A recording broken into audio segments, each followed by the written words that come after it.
प्रवीण शंकर कपूर साहब बीजेपी से हमारे साथ मौजूद हैं। प्रवीण जी, आपकी पार्टी लगातार ये आरोप लगा रही है कि दिल्ली की अरविंद केजरीवाल सरकार ने ठीक तरीके से निपटने में वो असमर्थ रही है और हम ये देख रहे हैं कि कहीं ना कहीं हर मसलों पर राजनीति शुरू हो जाती है। कोरोना का जो मामला है ये तो हमारी हेल्थ से जुड़ा हुआ है, लोगों की जान जा रही है, लेकिन अफसोस की बात यह है कि जब सरकार कोई फैसला लेती है संक्रमण के दायरे को कम करने के लिए, संक्रमण ना फैले इसके लिए, तो उस पर भी राजनीति शुरू हो जाती है। यह भी एक दिक्कत है क्या जिसकी वजह से समस्या बढ़ रही है दिल्ली में?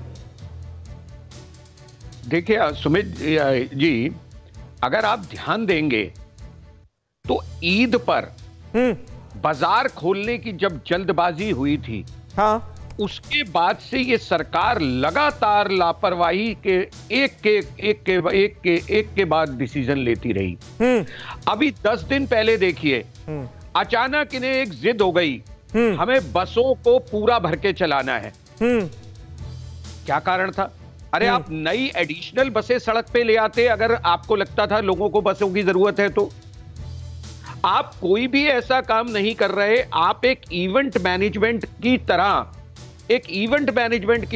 प्रवीण जी, लेकिन लड़ाई को लड़ा रहे हैं। लेकिन आप अपनी बात को कॉन्ट्राडिक्ट नहीं कर रहे हैं। आप एक तरफ खुद ये मान रहे हैं कि ईद में जब बाजार खुले तो उसकी वजह से दिक्कत हुई, संक्रमण फैला, लेकिन आज आप और आपकी पार्टी दिवाली पर बाजार खोलने की हिमायत करते हैं। आप ये कहते हैं कि नहीं, छठ पर्व जो है उसको सार्वजनिक तौर पर मनाए जाने की इजाजत दे देनी चाहिए। आप पोस्टर बैनर लेकर अरविंद केजरीवाल के घर पर पहुंच जाते हैं, कहते हैं नहीं जी हम तो सार्वजनिक तौर पर मनाएंगे छठ पर्व। ये है कि नहीं है? एक बात बिल्कुल करा है हमारी पार्टी ने, मैं उसे ओन कर रहा हूं, मैं उससे भाग नहीं रहा। तो यही मैं कह रहा हूं कि आप तो फिर अपनी ही बात को कॉन्ट्राडिक्ट कर रहे हैं। मैं आपसे एक बात छोटी सी कहता हूं जी। देखिए, आप स्वयं जिम्मेदार हैं स्थिति का निर्माण करने के लिए। पहले तो आपने घाटों का निर्माण करा दिया, लोगों के मनों में आस जगा दी।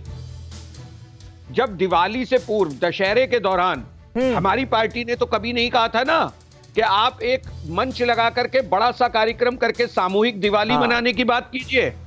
हमने तो नहीं कहा था। वहां बिना मास्क का मुख्यमंत्री हमने तो नहीं बैठा दिया था।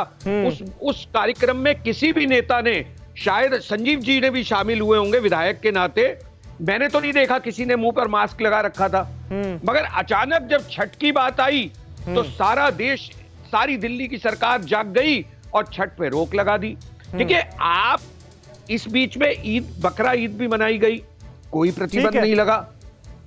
तो आप एक त्योहार विशेष को, एक समुदाय विशेष को, संजीव झा जी तो स्वयं उस समुदाय से आते हैं, इनसे पूछिए ना क्या महत्व है। लेकिन बड़ी अफसोसनाक बात है ये, वो चाहे संजीव झा की पार्टी की तरफ से हो या आपकी पार्टी की तरफ से हो, कम से कम सेहत से जुड़े मसलों पर इस तरह की छोटी राजनीति तो ना होना, ये तो कम से कम एक्सपेक्ट करते ही होंगे दिल्ली वाले आप सभी लोगों से। फिक्र आपकी, सोमवार से शुक्रवार रात 9 बजे सिर्फ TV9 भारतवर्ष पर।